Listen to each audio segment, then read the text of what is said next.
हाँ जी, good morning class. Today we are going to discuss the infectious disease. Okay, the first one is malaria. Okay, the first step is causative agent, meaning who causes malaria. Protozoan, that is Plasmodium, meaning Plasmodium vivax. Now there is a vector also, that is female Anopheles mosquito, then this vector carries Plasmodium vivax into our body because Plasmodium vivax reproduce in the gut of my mosquito, and whenever mosquito bites us, it releases the Plasmodium in our blood cells. Okay, जैसे अगर हम बात करें science and symptoms, हर एक disease में हमें दो तीन चीजें करनी ही करनी है। जैसे कॉज कौन कर रहा है, उसके साइन सिम्टम्स क्या है, और उसका ट्रीटमेंट और प्रिवेंशन है ना, जो कॉमन चीजें हैं जो सभी में करेंगे। तो मलेरिया के साइंस क्या होते हैं हमारे पास? फीवर होता है, ठीक है। फीवर कैसे होता है? जो हम कह सकते हैं जैसे कांबा होता है ना, उस टाइप का फीवर होता है। और पीरियोडिक अटैक्स आते हैं फीवर के, ऐसा नहीं कि रेगुलर होता है, जैसे एक दिन फीवर ठीक हो गया फिर से एक दिन छोड़कर फीवर हो गया है ना, ऐसे क्या है जो सीवरिंग के साथ आपको हाई फीवर होता है, हेडेक हो सकता है, ठीक है। और हम कह सकते हैं मस्कुलर पेन हो सकता है। ये सारे साइंस हैं जो हमारे पास मलेरिया के।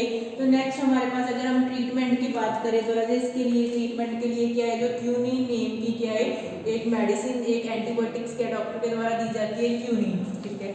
जो क्यूनिन है, वैसे तो कुछ और भी मेडिसिन है, बट क्यूनिन क्या है ज़्यादातर जो मलेरिया के लिए यूज़ की जा रही है। तो मलेरिया बेसिकली हमारे पास क्या है, इनटू 15 डेज 20 डेज क्या है प्रॉपर क्या है, पेशेंट क्या है हम कह सकते हैं कि ठीक हो जाता है, ठीक है, रिकवरी हो जाती है उसकी।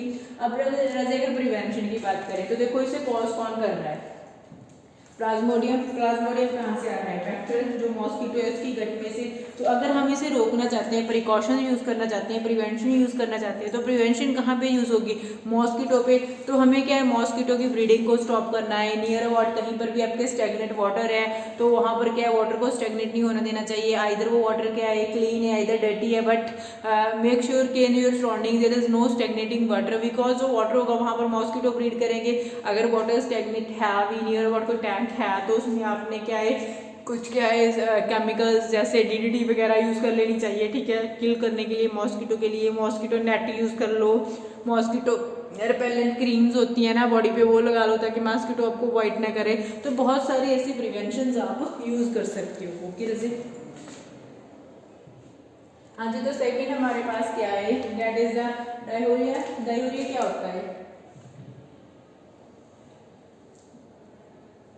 इसमें क्या होता है, लूज स्टूल पास होता है, लूज स्टूल पास होते हैं फ्रिक्वेंटली, जो after some interval of time है ना, फ्रिक्वेंटली बॉडी में से लूज स्टूल पास हो रहे हैं, दैट इज डायरिया, ठीक है। मोस्टली जो डायरिया है इसका हम कह सकते हैं जो पॉजिटिव अगर एजेंट की कोई स्पेसिफिक नहीं है, तो कई बार क्या है फूड पॉइजनिंग के कारण या किसी भी तरह का जो इन्फेक्टेड फूड, इन्फेक्टेड वाटर, इन सारे रीजन के कारण क्या है डायरिया की प्रॉब्लम क्या है हो सकती है, ठीक है जी। तो अगर साइंस की बात करें जो कॉमन है, तो देखो स्टूल्स तो आ ही रहे हैं जो आ रहे हैं, साथ साथ हम क्या कह सकते हैं कि जो पेशेंट है ना वो क्या है वीक फील करेगा और डिहाइड्रेशन हो जाएगी उसकी बॉडी में। जो सारा क्या है नॉर्मल क्या हम कहते हैं कि उसमें आ जाएगा।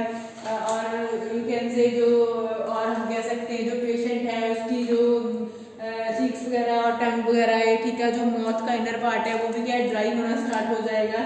उसके वजह से और नेक्स्ट हम कंट्रोल की बात करें तो राजे इस केस में ORS, सभी को पता है कि ORS क्या होता है ना, ठीक है। ओरल रिहाइड्रेशन सॉल्ट, ठीक है। जो ORS क्या यूज करने, ORS क्या होता है, एक सिंपल सोल्यूशन होता है जिसमें सॉल्ट और जो शुगर है उसको मिक्स करके क्या एक सोल्यूशन तैयार किया जाता है एक प्रॉपर अमाउंट में, तो उसे हम ORS कहते हैं। जो बॉडी में डिहाइड्रेशन हो जाती है उसे रिहाइड्रेशन में चेंज करने के लिए, बॉडी को रिहाइड्रेट करने के लिए, वाटर की कमी को रिहाइड्रेट करने के लिए जो ORS सॉल्ट यूज किया जाता है, ठीक है ना। प्रिवेंशन की बात करें तो पर्सनल हाइजीन होनी चाहिए, है ना, नियर अबाउट सराउंडिंग में हाइजीन होनी चाहिए, क्लीन वाटर ड्रिंक करो, जो फूड वगैरह है वो अच्छा होना चाहिए, ठीक है, इन्फेक्टेड नहीं होना चाहिए।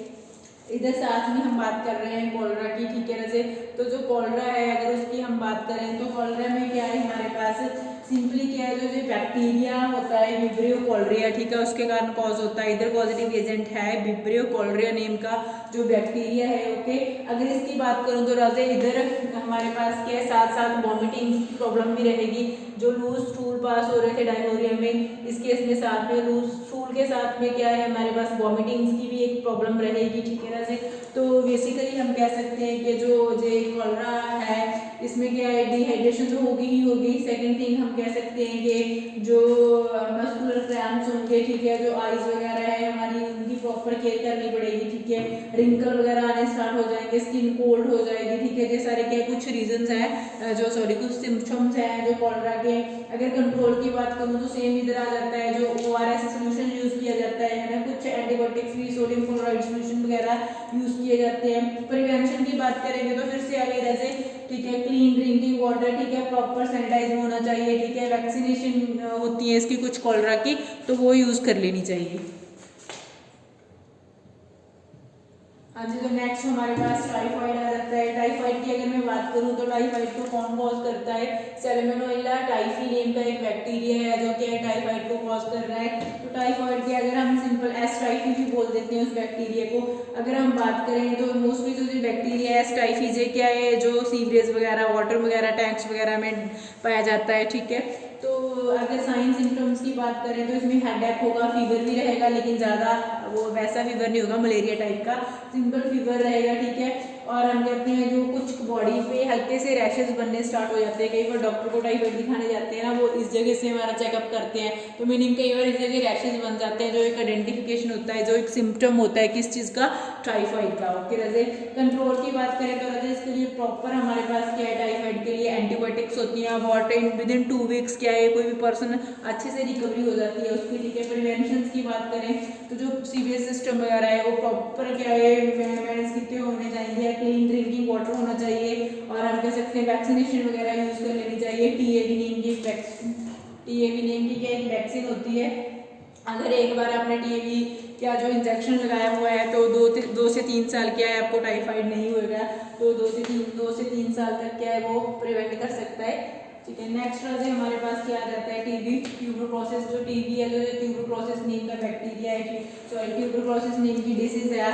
इसमें बेसिकली क्या होता है राजे, माइकोबैक्टीरियम जो बैक्टीरिया का नेम है, माइकोबैक्टीरियम ट्यूबरक्लोसिस बैक्टीरिया का नेम है। जो डिसीज के नेम से आपको क्लियर है, माइकोबैक्टीरियम ट्यूबरक्लोसिस, ठीक है। माइकोबैक्टीरियम ट्यूबरक्लोसिस, पीछे डिसीज का नेम ही आ जाएगा, माइकोबैक्टीरियम ट्यूबरक्लोसिस, ठीक है ना।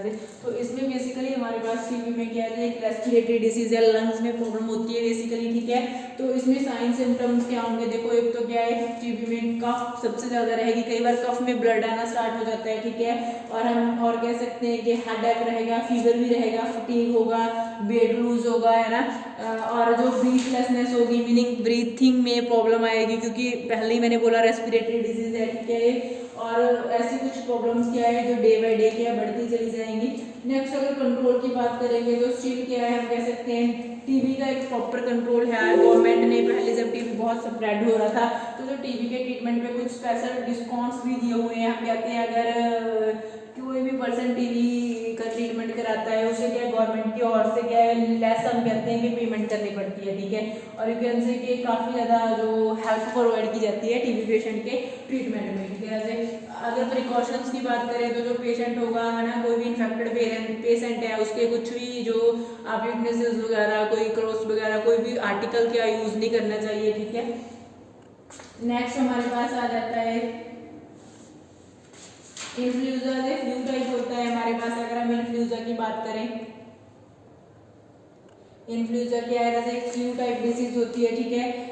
बेसिकली क्या है, जो इन्फ्लुएंजा में हमारे पास होता है, फीवर होता है, देखो, और कफ होती है, स्नीजिंग, वीकनेस, हेडेक, जैसे सारे क्या सिम्टम्स पाए जाते हैं इन्फ्लुएंजा में हमारे पास।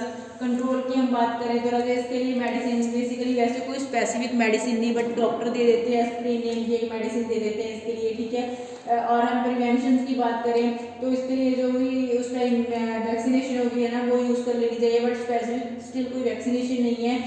डिस्टेंस मेंटेन करके रखना चाहिए इन्फेक्टेड पर्सन से, है ना। जो भी हम कह सकते हैं जहाँ पर भी आपको क्या है प्रॉब्लम लग रही है, एक बार डॉक्टर से कंसल्ट कर लेना चाहिए। ये सारे क्या उसमें हम यूज़ कर सकते हैं। तो ये कुछ इन्फेक्शियस डिजीज थी। एड्स की बात कर ले, एड्स क्या होता है, अक्वायर्ड अमीनो डेफिशिएंसी सिंड्रोम, कौन सा वायरस एड्स कॉज कर रहा है हमारे पास, एड्स की फुल फॉर्म हो गई, ठीक है। एड्स क्या होता है, अक्वायर्ड अमीनो डेफिशिएंसी, कौन सा वायरस कॉज कर रहा है, HIV human amino deficiency, but it is a group of viruses. इसके कारण हम क्या कहते हैं कि जो रेट्रो वायरसेस है वो क्या एड्स कॉज करते हैं। अगर एड्स की मैं आपको बात करूँ कि जो सिम्टम्स की बात करें तो राजेश इसमें हमारा जो इम्यून सिस्टम है वो वीक हो जाता है ना। और हम बात करें तो कैसे कॉज हो रही है, जो एक पर्सन वैनेवर है ना, जो इन्फेक्टेड पर्सन है वो क्या है हेल्थी पर्सन के टच में आ रहा है, इधर it is by mother to child है ना, लाइक प्रेगनेंसी के टाइम पे और ब्रेस्ट फीडिंग के टाइम पे।